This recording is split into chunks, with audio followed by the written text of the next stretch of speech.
Memphis, this is Best in Blue. This show is just like it sounds. We're talking to the best and brightest in the Memphis Police Department. In each episode, we do a deep dive into the various jobs within the department, and more importantly, we do a deep dive into the lives of the very human men and women behind the badge. And now, here's your host, Candace Gray.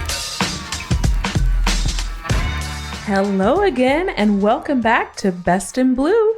Today we are joined by Lieutenant Colonel Lenora Armstead and Lieutenant Ronald Polk from MPD's External Relations Bureau. Oh my goodness. I can tell you right now, today is going to be a fun day because Lieutenant Colonel Armstead is going to get you right if you have it wrong. And I do believe that Lieutenant Ronald Polk will tell it like it is. I think he's gonna be a straight shooter. And I guarantee you that after today, we will have a better understanding of what it means to have the External Relations Bureau at the Memphis Police Department and what all they do. So we'll find out more right after the break.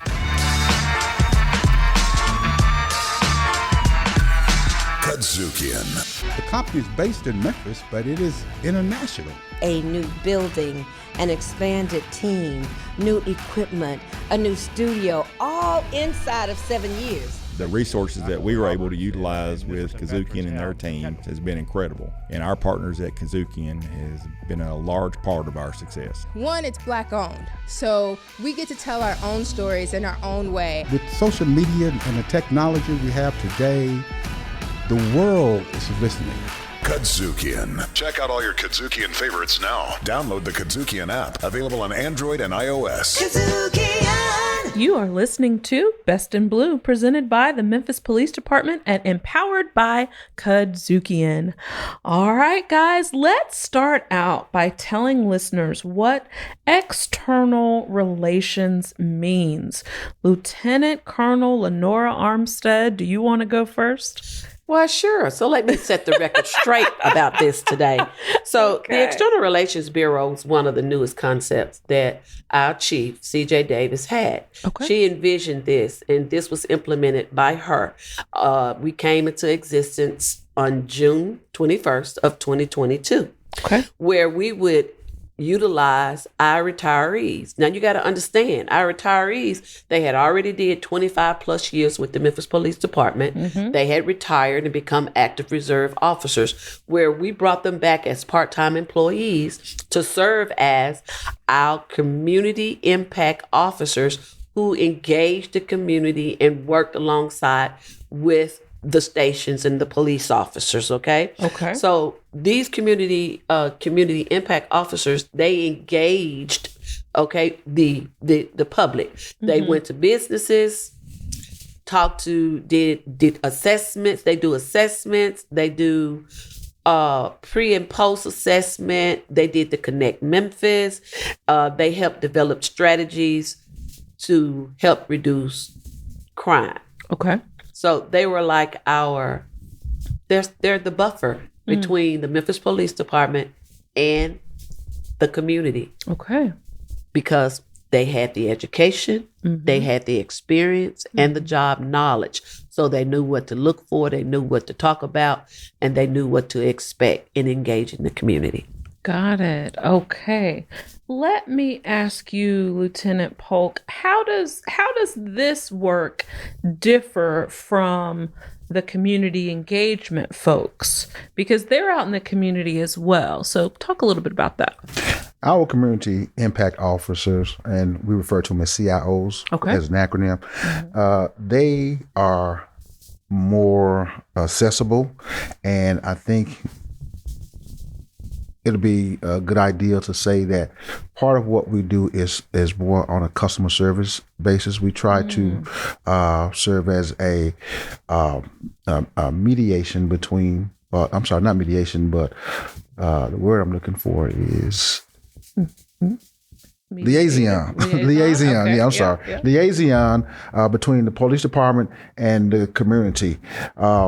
Being more accessible creates a much more approachable. And not to say that the officers we have on the street are not approachable, but they deal with more calls. They deal with enforcing crime. Our officers go out into the community, as Lieutenant Colonel Lenora just stated, and they deal more with businesses, the business aspect of it. Got it. You know. And so give me an example of, if a business, would it be they've been experiencing a nuisance, or, why might a business call them, one of the CIOs? Why would they call them?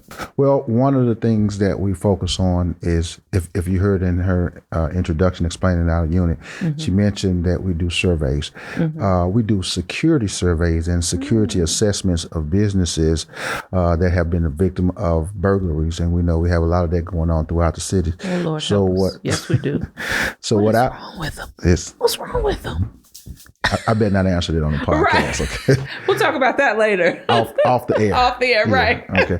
But our officers go out and they go to businesses that have been victim of burglaries, and they get with the business owners on a one-on-one basis, a more intimate level, and explain to the business owners what they can do to prevent future burglaries from happening. Okay. We provide them with strategies and tips that would just make breaking into businesses more difficult. Sure. Things like employ security cameras, better lighting, security guards, fences, and things of that nature. And we go out, we do a pre-assessment, as she stated, and then we go out, we do a post-assessment to see if the business owners actually followed our suggestions and tips. And for the most part, some of them really do. That's take the wonderful. advice. So it's really, as Lieutenant Colonel said, because they are seasoned and they've gone through all of this experience.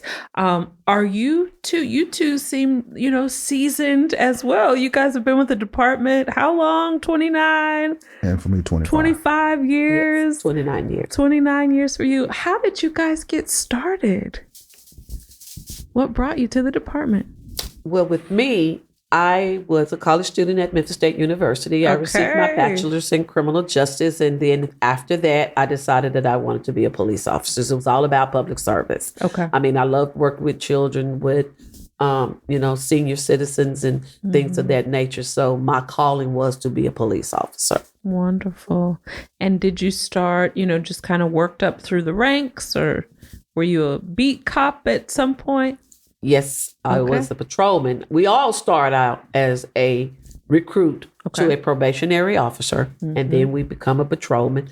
And then as you get your time and years on, you start testing to become sergeants. You test to be lieutenant. You continue to test for major. You test for lieutenant colonel. And that's the last civil service rank that you can test for it, which is the lieutenant colonel. After that, everything is appointment. Okay, then.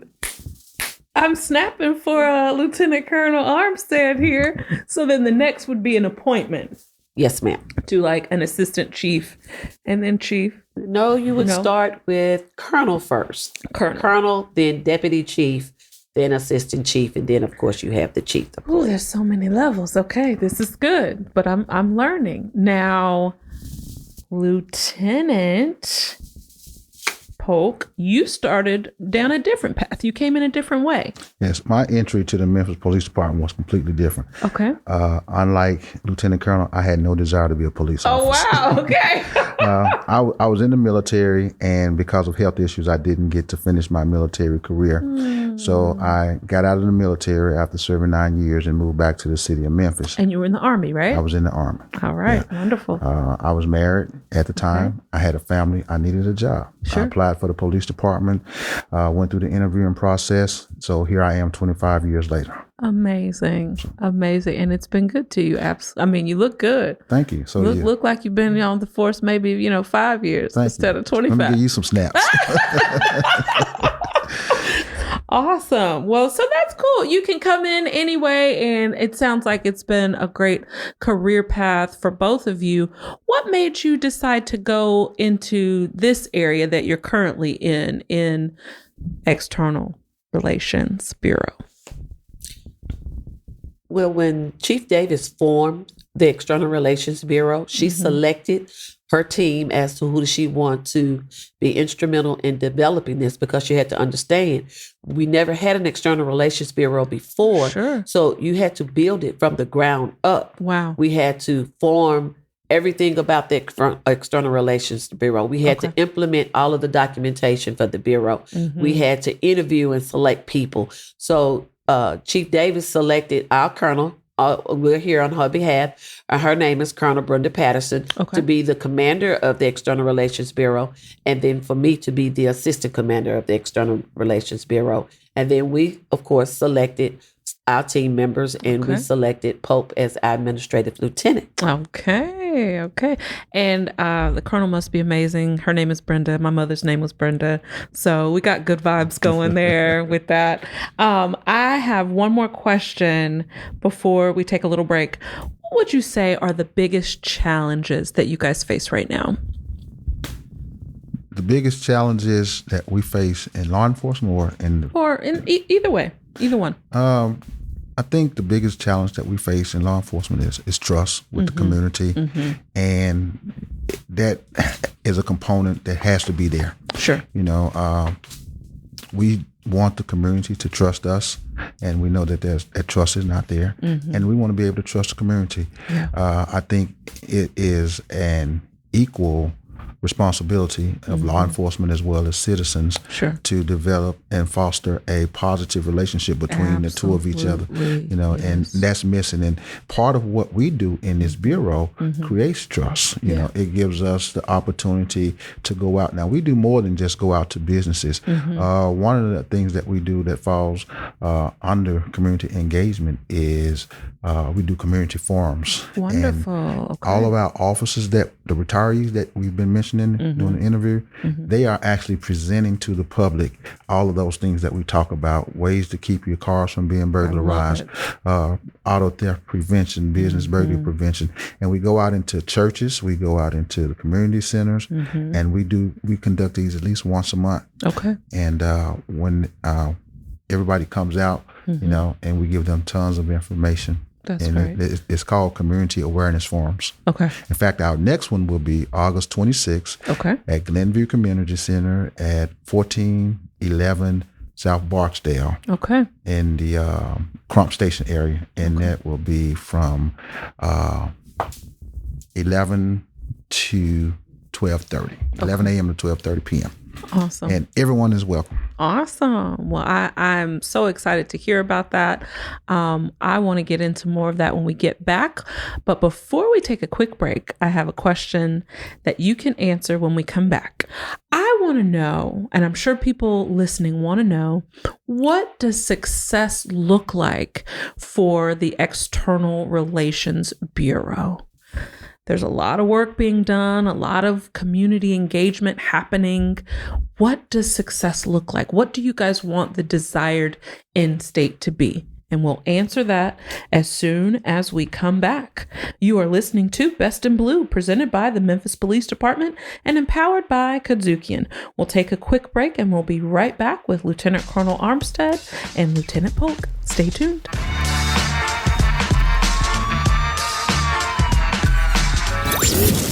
Riffin' on jazz. Can't you see Miss Dawson?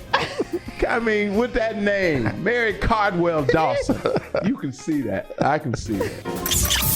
Riffin' on jazz on the Kadzukian Network. Kadzukian! Welcome back to Best in Blue. We are talking about the External Relations Bureau. Now let's get back into this conversation. What does success look like for the Bureau, External Relations Bureau?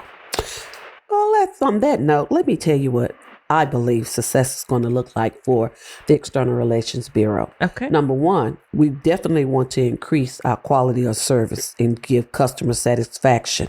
Okay. Sure. We want to build better relationships with the community, resulting in the reduction of crime, because we want them to help us and we also want to help them. So if you build better relationships, better rapport, then when they see because there are our eyes and our ears, and they see. When they see these crimes being committed, they'll be more inclined to come tell us about what is going on. Absolutely. And giving us leads so we can fight those crimes and apprehend those who are committing these offensive acts. Okay. I love it. Lieutenant Polk? I would pretty much follow that same pattern. Building, for me, success of the external relationship is when we have built a positive relationship with the community and a positive partnership. This thing has to be a partnership. Everybody has a role to play. Yes. Helping us help you. One of the things I like to say that we're not your adversaries. No, you're part of the community. Right. We are not the adversary. And I cannot stand when, and this happens all the time. I'm sure this has happened to every person that's ever put on a police uniform. You're out and you see someone and they say, that police officer's going to get you. To children. And it starts at an early age. Oh, that is creating a distrust. A fear, a misconception of what we do as police officers. It's true.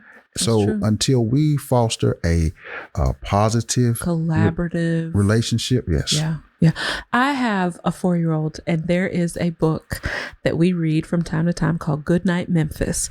And at the very end of the book, it says, "Good night, MPD officers who help take care of me and you." And even, raising a Black son, I want him to know that he can trust in the police. And it starts young. And it really does matter what our parents are teaching our children. Absolutely. That trust piece that you keep talking about, Ron, is so important. And that's the only way we're gonna grow, right? And make things really happen. Now, you had mentioned something before about kind of the previous cops. Somebody had mentioned, I think it was Armstead, as we talk about 21st century policing, Chief Davis and Assistant Chief Jones, they talked about, some of the strategies that are taking us into the future for the department as a whole. Would you guys say that that's also kind of happening in the External Relations Bureau? And, how did it look before and how's it looking now?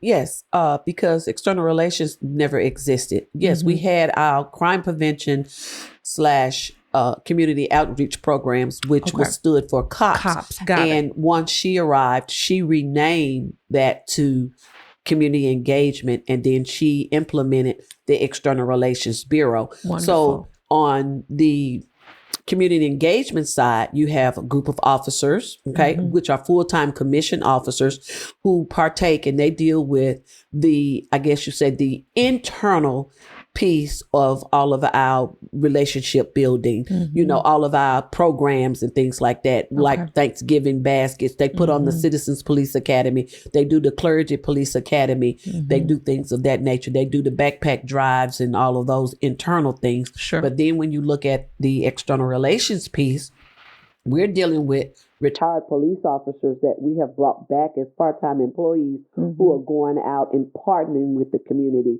partnering with the businesses, and, trying to assess their needs, trying to understand what's going on, trying to get that information. They attend, not only do we have our own community of forums, but they also attend neighborhood watch meetings, town hall meetings, meetings that are happening within the precincts. Sure. To build that relationship, to build that trust all over again and everything, so we can all work together, because we can't do it by ourselves. Right. The police department can't do it. It takes everybody playing their part and doing their role. Once the police, you take the police has a role, the courts has a role, the community has a role, and as collaboratively together, we can work towards the common good. Right. Absolutely. Go ahead. Yeah. Go ahead. Well, I thought you were going to the next question. No, go for it. One of the other things, the caveat of what Lieutenant Colonel just stated is external. We go outside of the police department and we bring city agencies together. Our community forums does not just consist of police department. We have solid waste, who often comes out and provide information and literature to the community. Okay. We have health groups that comes out and provide health information to the communities. We have Mothers Against Drunk Drivers. They come out and they provide all kinds of information. Elderly abuse comes out.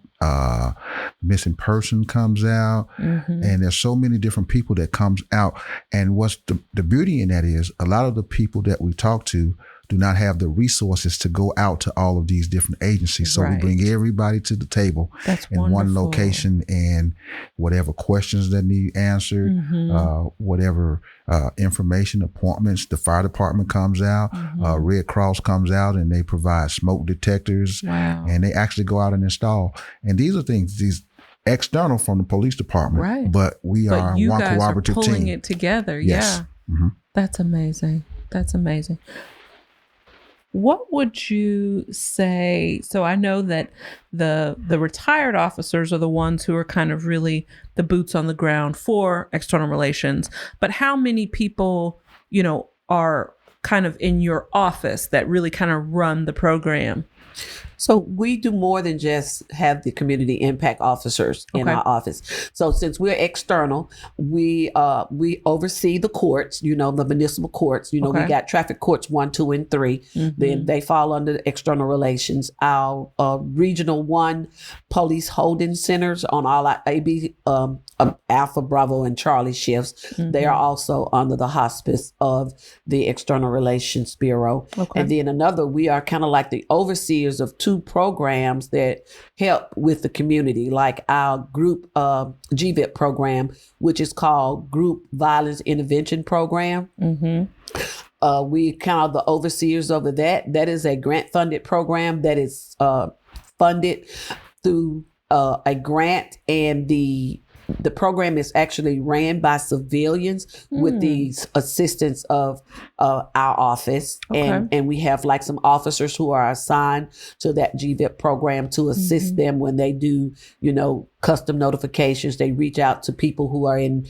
retaliatory situations.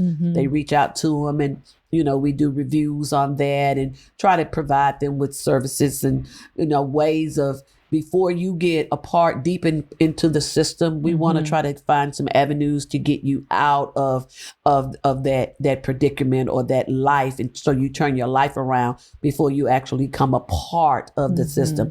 And then we also partner with the Shelby County Youth and Family Resource Center. Okay, wonderful. So the kids, kids who do little minor things, maybe they hungry, so they shoplift, or they get into a little, tug of war, a little fight, or misdemeanor, misdemeanor offenses. Well, the Youth and Family Resource Center, instead of just immediately putting that child between the ages of 12 and 17 into the juvenile court system, then what we do is if the parents agree, when that juvenile summons is issued for those misdemeanor offenses, first time, second time offenses only, then instead of them going into the system, then they are assessed at the Youth and Family Resource Center to keep from going into the system. So in other words, we're going to assess you. We're going to try to figure out what your needs are. We're going to try to figure out why are you acting out in this way, what's missing, what's lacking, and everything. And then we're going to try to find services for you to help you before you become a part of the juvenile system. So those are some of the things that are under our hospice that we handle under external relations. That's, a part of the police department. Wonderful. Well, if you are listening and you are interested in joining external relations, the External Relations Bureau, go on to is it joinmpd.com and check it out. I do have one more question before we go. What are the top 3 things you love about Memphis? Both of you born and bred, got Orange Mound, Westwood, Whitehaven. What are the top 3 things you love? Well, since the Lieutenant Colonel is looking at me, I guess that's my cue to answer first.